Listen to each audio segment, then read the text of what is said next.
नमस्कार दोस्तों, जनसभा न्यूज में आपका स्वागत है। आज चला है 31 अगस्त। फटाफट बड़ी खबर निकल के आ रही। बिग ब्रेकिंग पहली बड़ी खबर निकल के आ रही। बिट्टू बजरंगी को मिल गई जमानत।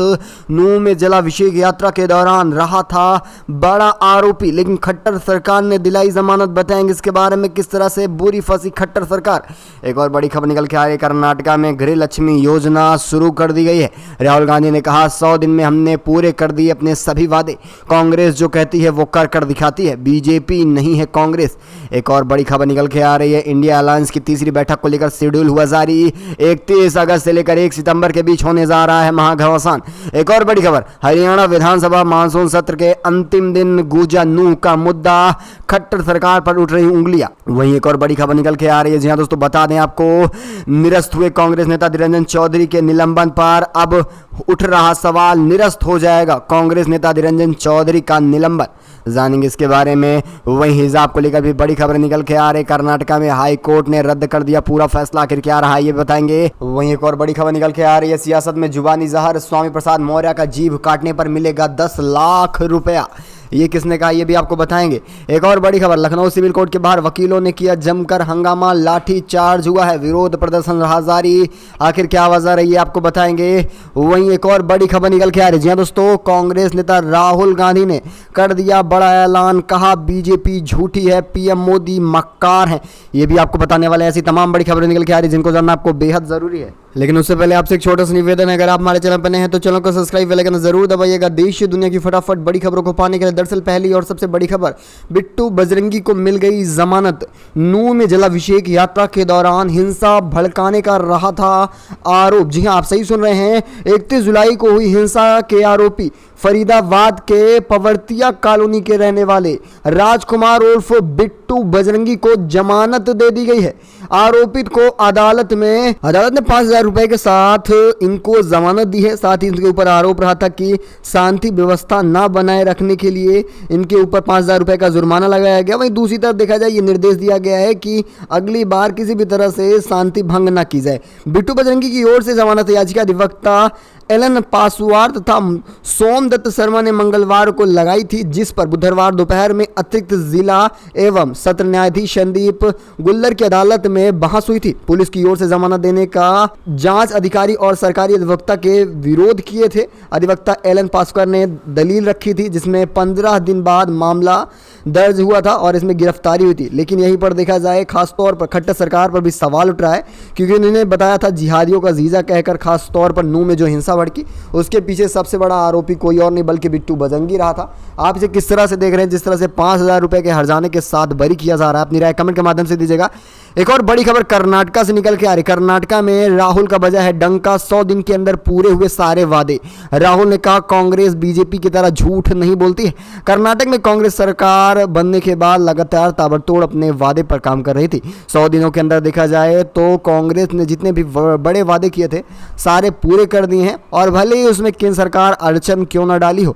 अब चुनावी सरगर्मियां धीरे धीरे तेज होती जा रही हैं, क्योंकि आने वाले समय में 5 राज्यों में विधानसभा चुनाव है, उसके बाद 24 का लोकसभा चुनाव भी नजदीक आ रहा है। कर्नाटक सरकार ने मौजूदगी में गृह लक्ष्मी योजना भी लॉन्च की है, जिस मौके पर राहुल गांधी खुद मौजूद रहे थे। कर्नाटक सरकार ने एपीएल बीपीएल कार्ड धारक परिवार की 1.1 करोड़ महिला मुखिया को 2,000 रुपए की मासिक सहायता देने के लिए गृह लक्ष्मी योजना की शुरुआत की गई है। मैसूर में एक सार्वजनिक कार्यक्रम में शुरुआत की गई इसकी।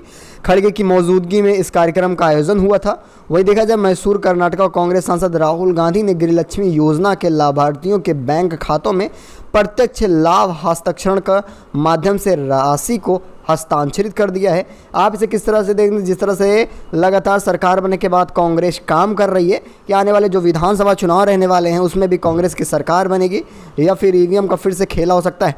अपनी राय कमेंट के माध्यम से देना न भूलिएगा। चलेंगे एक और बड़ी खबर पर। जी हाँ दोस्तों, बता दें कि इंडिया एयरलाइंस की तीसरी बैठक आज से शुरू हो रही है, और इंडिया एयरलाइंस की तीसरी बैठक काफ़ी अहम होने वाली है। इसकी क्या बड़ी वजह है ये जरा समझिए। 31 अगस्त से 1 सितंबर के बीच ये बैठक हो रही है। यह बैठक मुंबई के सांता क्रूज करीना स्थित 5 स्टार ग्रैंड हयात होटल में होने जा रही है। बैठक में अगले आगे आने वाले नेताओं के लिए होटल में कुछ 150 कमरे बुक किए गए हैं। इंडिया अलायंस की बैठक के लिए विपक्षी नेताओं के पहुंचने का सिलसिला शुरू हो चुका है। वहीं नेशनल कॉन्फ्रेंस के नेता फारूक अब्दुल्ला आज मुंबई पहुंचे, तो वहीं लेफ्ट पार्टी के नेता टी राजा शाम तक पहुंचेंगे। कांग्रेस पार्टी के राष्ट्रीय अध्यक्ष मल्लिकार्जुन खड़गे और तमिलनाडु के सीएम स्टालिन 31 अगस्त सुबह 11 बजे तक होटल पहुंच जाएंगे और इसी दिन दोपहर 4 बजे तक सोनिया गांधी और राहुल गांधी भी पहुंच जाएंगे। आपको बताया चले दोपहर में अरविंद केजरीवाल, भगवंत मान, ममता बनर्जी, नीतीश कुमार, महबूबा मुफ्ती, अखिलेश यादव, ये तमाम ऐसे नेता हैं जो पहुंचने वाले हैं। लेकिन यहाँ पर सबसे बड़ी बात ये होने जा रही है कि इस पर लोगों पर भी चर्चा हो सकती है और लोगों को एक नया प्रारूप दिया जा सकता है और साथ ही देखा जाए सीट के बंटवारों को लेकर भी चर्चा होने जा रही है। और देखा जाए ये तीसरी बैठक काफ़ी अहम होने जा रही है। इसकी क्या बड़ी वजह ये आप समझ रहे हैं, क्योंकि विधानसभा चुनाव भी धीरे धीरे नजदीक आ रहा है। तमाम विपक्षी नेता बिजी होने वाले हैं, उससे पहले ये अहम बैठक मानी जा रही है। एक और बड़ी खबर निकल के आ रही है, हरियाणा के विधानसभा का मानसून सत्र का अंतिम दिन रहा था। गूंजा नूह का मुद्दा, हिंसा के सवालों में फंसती नजर आई खट्टर सरकार। जी हां दोस्तों, बड़ी खबर, हरियाणा विधानसभा के मानसून सत्र के तीसरे और अंतिम दिन सरकार के ना चाहने के बावजूद भी नूह हिंसा का मामला फिर से गूंज उठा। स्पीकर ताकीद करते रहे। मेवात विधायकों ने सरकार पर सवाल उठाने के साथ ही नूह का दर्द भी खासतौर पर बयां किया। कांग्रेस के विधायकों ने कहा कि मेवात की शांति में खलल डाली हमारी 1000 साल की विरासत को चोट पहुंचाई गई है।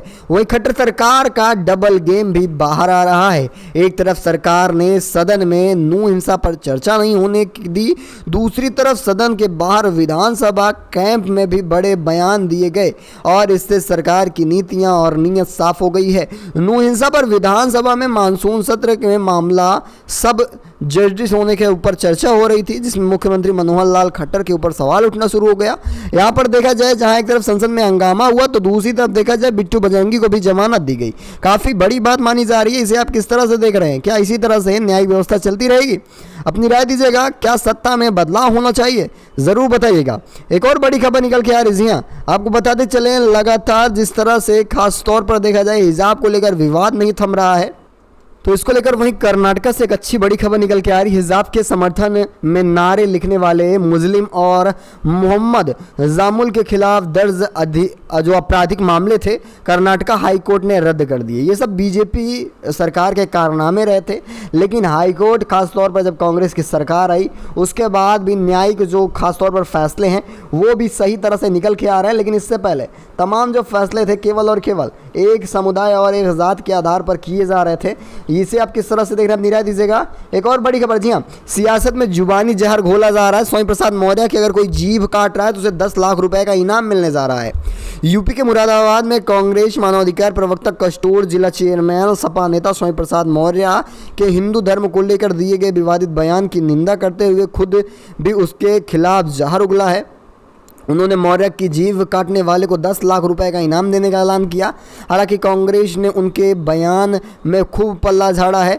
इस बीच उनका निजी बयान बताया जा रहा है।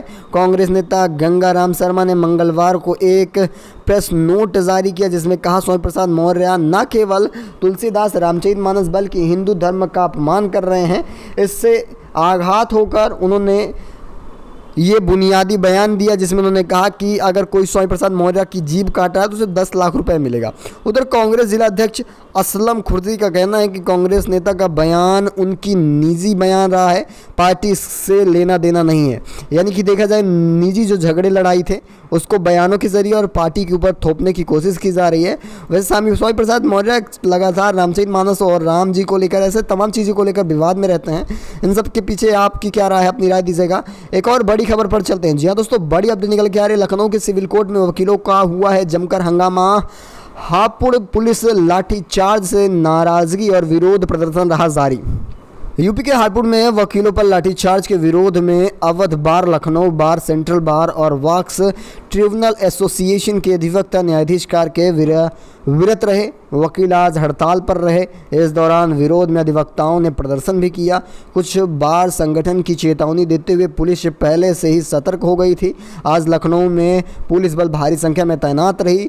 जेजेपी कानून व्यवस्था उपेंद्र अग्रवाल ने बताया कि पुलिस को सतर्क करने का बुधवार सुबह कचहरी के आसपास पुलिस तैनात कर दी गई थी। इसके अलावा बार एसोसिएशन से शांति की भी अपील की जा रही थी। वैसे आपकी क्या राय है? जिस तरह से लगातार वकीलों के ऊपर लाठीचार्ज किया जा रहा है, कहीं ना कहीं ये बड़ी बात मानी जा रही है। अपनी राय दीजिएगा। एक और बड़ी खबर, जी हाँ, राहुल गांधी ने खोल दिया धीरे धीरे पूरी तरह से भाजपा की पोल। लद्दाख को बता दिया चीन का है और इसके बाद बीजेपी में मच गई हड़कंप। जी हाँ दोस्तों, सही सुन रहे हैं। कांग्रेस नेता राहुल गांधी ने मोदी सरकार पर निशाना साधते हुए कहा कि मैंने तो पहले ही बोला था कि प्रधानमंत्री झूठ बोल रहे हैं कि लद्दाख में 1 इंच ज़मीन भी नहीं है। उन्होंने कहा कि प्रधानमंत्री ने कहा था लद्दाख में 1 इंच ज़मीन नहीं गई है, ये सरासर झूठ है। पूरा लद्दाख जानता है कि चीन ने हमारी ज़मीन हड़प ली है। मैप की बात तो गंभीर है, लेकिन चीन ने असल में हमारी ज़मीन ले ली है। इस पर प्रधानमंत्री को कुछ कहना चाहिए, लेकिन वो मौन रहेंगे क्योंकि वो ज़्यादा बोलते नहीं हैं। चीन ने हाल में अपने मानक मानचित्र का नया संस्करण जारी किया।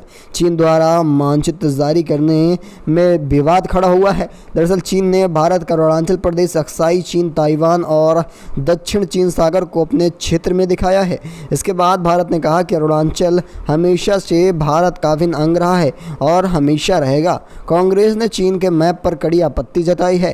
कांग्रेस ने मंगलवार को कहा कि अरुणाचल प्रदेश और अक्साई चीन भारत के अभिन्न अंग हैं। कांग्रेस ने चीन को अज्ञात अपराधी बताते हुए कहा था कि मनमाने तरीके से ये मैप बनाया गया है। हकीकत यहाँ पर कुछ और है, उसे बदलने की कोशिश की जा रही है। वैसे आपकी क्या राय है? क्या इसके पीछे खास तौर पर पीएम मोदी के चुप रहने की वजह से इतना आगे बढ़ रहा है चीन, या कोई और बड़ी वजह है? अपनी राय दीजिएगा। एक और बड़ी खबर, मोदी बनाम मोदी होगा। जी हाँ, 24 लोकसभा चुनाव, बड़ा बयान निकल के आ रहा है सिब्बल का। राज्यसभा सांसद कपिल सिब्बल ने बुधवार को मोदी सरकार पर निशाना साधा। न्यूज एजेंसी एनआई से बात करते हुए पूर्व केंद्रीय मंत्री का कहना है कि 10 साल पहले मोदी सरकार द्वारा किए गए एक भी वादे आज तक पूरे नहीं हुए। उन्होंने कहा कि 24 का लोकसभा चुनाव मोदी बनाम मोदी होगा। जनता 10 साल पहले वादा करने वाले मोदी और आज के मोदी में क्या किया इसका आकलन करेगी और इस आधार पर इस बार मतदान होगा। कपिल सिब्बल ने कहा कि अगर आप एक अर्थशास्त्री का इंटरव्यू पढ़ें तो वह कहती है कि 24 का चुनाव मोदी बनाम मोदी होगा। पीएम मोदी ने 10 साल में जो किया उसकी आलोचना जनता करेगी। जनता हकीकत जान गई है, महंगाई ज़्यादा है। मिडिल क्लास को भी अब लगने लगा कि इस महंगाई में हम अपने जीवन को कैसे चलाएंगे, जीवन यापन कैसे किया जाएगा। वैसे आपकी क्या राय है? क्या इस बार बदलाव होना तय माना जा रहा है? अपनी राय दीजिएगा।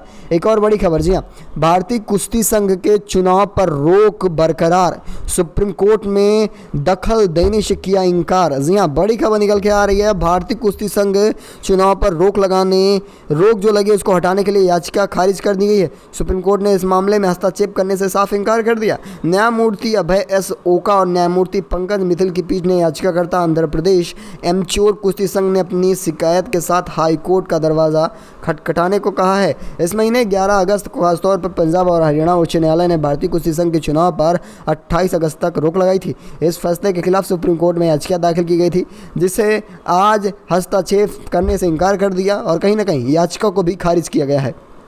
इसे आप किस तरह से देख रहे हैं? अपनी राय कमेंट के माध्यम से दीजिएगा।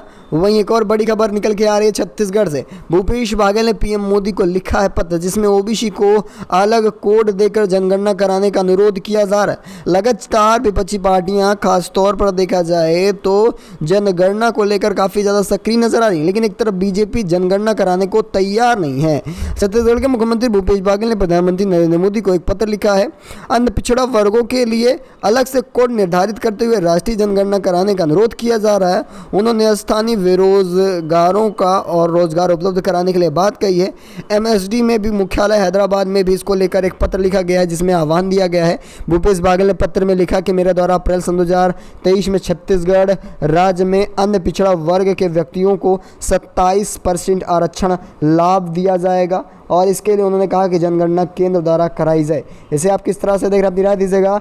एक और बड़ी खबर निकल के आ रही है। सीजीआई के सामने एक अनोखा मामला पहुंच चुका है। अपील की जा रही है कि ईडी को बंद कर दिया जाएगा। ये कोई और नहीं बल्कि आम आदमी पार्टी से सांसद संजय सिंह का बयान निकल के आ रहा है। संजय सिंह का कहना है कि बीजेपी की गुंडा बिंग है ईडी और सीबीआई, इसे बंद कर देना चाहिए। ये लगातार अपील की जा रही है किसी और नहीं बल्कि मुख्य न्यायाधीश डीवाई चंद्रचूड़ से। राहुल गांधी की सज़ा से लेकर तमाम ऐसी चीज़ें रही हैं जिसमें ईडी का बड़ा हाथ रहा है और विपक्षी नेताओं को लगातार परेशान करने में भी ईडी का हाथ रहा है और ये एक बड़ी बात मानी जा रही है। आप इसे किस तरह से देख रहे हैं अपनी राय कमेंट के माध्यम से देना भूलेगा। वैसे इस खास बुलेटिन में बस इतना ही, मिलेंगे आपको बड़ी अपडेट के साथ। तब तक के लिए धन्यवाद। जय हिंद, जय भारत।